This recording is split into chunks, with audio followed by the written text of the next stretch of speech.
आज नवरात्रि का पहला दिन है। आज नवरात्र के पहले दिन माँ शैलपुत्री की पूजा की जाती है। आपको बता दें कि शैलपुत्री हिमालय की पुत्री है। हिमालय पर्वतों का राजा है। वह अडिग है, उसे कोई हिला नहीं सकता। जब हम भक्ति का रास्ता चुनते हैं तो हमारे मन में भी भगवान के लिए इसी तरह का अडिग विश्वास होना चाहिए, तभी हम अपने लक्ष्य को प्राप्त कर सकते हैं। यही कारण है कि नवरात्रि के पहले दिन शैलपुत्री की पूजा की जाती है। इनकी कहानी इस प्रकार है। एक बार प्रजापति दक्ष ने यज्ञ करवाने का फैसला किया। इसके लिए उन्होंने सभी देवी देवताओं को निमंत्रण भेजा, लेकिन भगवान शिव को नहीं। देवी सती भलीभांति जानती थी कि उनके पास भी निमंत्रण आएगा, लेकिन ऐसा नहीं हुआ। वे यज्ञ में जाने के लिए बेचैन थी, लेकिन भगवान शिव ने माना कर दिया।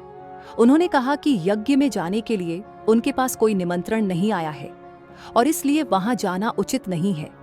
देवी सती नहीं मानी और बार बार यज्ञ में जाने का आग्रह करती रही।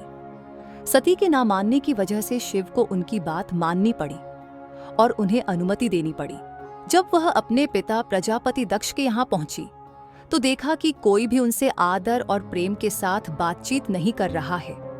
सारे लोग मुंह फेरे हुए हैं और सिर्फ उनकी माता ही स्नेह से उन्हें गले लगा रही हैं। उनकी बाकी बहनें उनका उपहास उड़ा रही थीं और सती के पति भगवान शिव का अपमान कर रही थीं। ऐसा व्यवहार देख सती दुखी हो गई।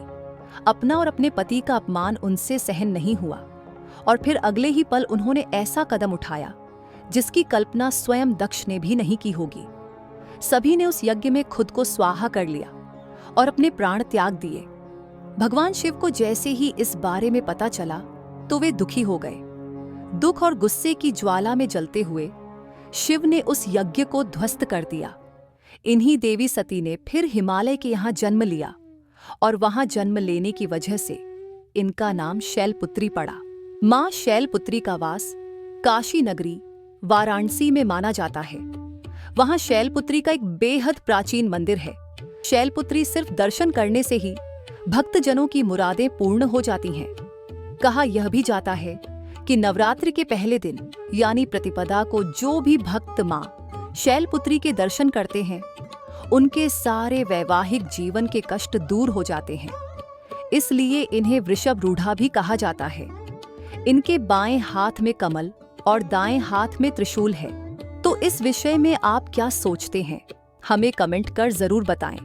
कृपया हमारे चैनल कलाकृति को सब्सक्राइब करें, जिससे आप हमारे कलाकृति परिवार का हिस्सा बन जाएंगे। सब्सक्राइब करना बिल्कुल मुफ्त होता है। इस वीडियो को लाइक जरूर करें और कमेंट में जय माता दी लिखना न भूलें। धन्यवाद।